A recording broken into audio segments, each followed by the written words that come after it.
How to remove suggested people on Messenger. What is up everybody? In this tutorial, I'm going to show you guys a quick and easy way to remove suggested people from Facebook Messenger. So the first thing you're going to have to do is open up your Messenger application and just make sure that you're logged into it.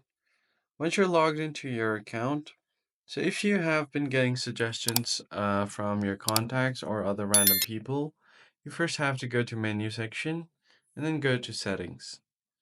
From here, scroll all the way to the bottom until you see Account Center.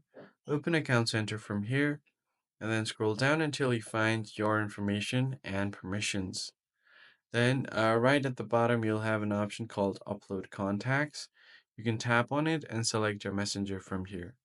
Now, all you have to do is turn off your Upload Contacts. So if you tap on Manage Contacts, you can see all of your contact list from here.